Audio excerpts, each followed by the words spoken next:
it's all new, it can be hard to find your footing. The best advice I can give in situations like these is keep showing up. In the suburb I've moved to, I don't know many locals yet, but I'd like to. So where do people like me go? Well, to places I like to go, the local café.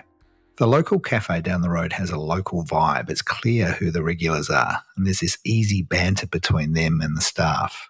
You know that feeling when you go into a new place and part of your mind says, they know I'm not from around here and they're all looking at me. It's probably not true, but it's in my head nonetheless, and it's uncomfortable.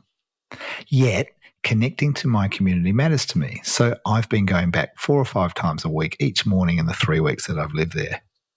After the first week, I'm having good banter with the barista. After 2 weeks, he remembers my name and some of my backstory, and vice versa. After 3 weeks, he asks me, the usual? Have patience with the process, because real connection takes time. The same approach worked for me when I arrived in New Zealand over 17 years ago with a really scant network. I kept showing up at my local windsurfing spot, being friendly but not overbearing. It took me a year to get invited for a beer. Probably would have been quicker if the conditions were a bit more consistent. And now some of those guys are my best friends. Now, this pattern's universal, whether it's in a cafe, a windsurf beach, or in a boardroom. It's about creating familiarity through presence. And what I've noticed is that consistency creates opportunity. At the cafe, daily visits created space for casual conversation that evolved naturally. And at the windsurf spot, regular appearances built recognition and eventually trust. There's something powerful about being a reliable presence before you become a significant one. And there's something called the mere exposure effect. This is a psychological principle that shows we naturally develop preferences for things simply because they're familiar to us. In other words, exposure over time equals familiarity.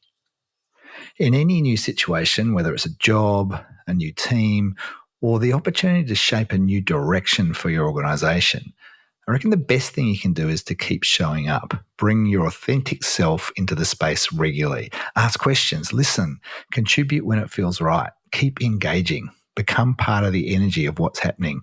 You'll soon become integral to it, and the ride will be all the sweeter. Think of it this way. It's like entering a flowing river. At first, you're conscious of being separate from the current and you're feeling the resistance. And when you keep showing up, it's like allowing yourself to join the flow, gradually becoming indistinguishable from the water around you, not by force, but through gentle persistence. Showing up can feel uncomfortable at first, but keep showing up and bit by bit, you'll find your flow.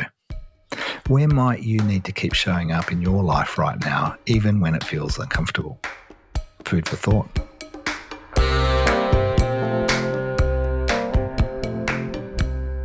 This is another Solocast from me in the Dig Deeper space. How are you finding these? I'm curious. These are an experiment, and I'd love to know whether you like this sort of stuff, the short stuff, or you prefer the longer, or maybe a bit of a blend of both. Drop me a line at hello@digbyscott.com and let me know what you think. And also, if you like this stuff but you prefer to read it, then you can jump onto my newsletter list, which I publish once a week. I publish a short newsletter, and you just go to digbyscott.com/subscribe and you'll get the very next one. I'm Digby Scott. This is Dig Deeper, and until next time, go well.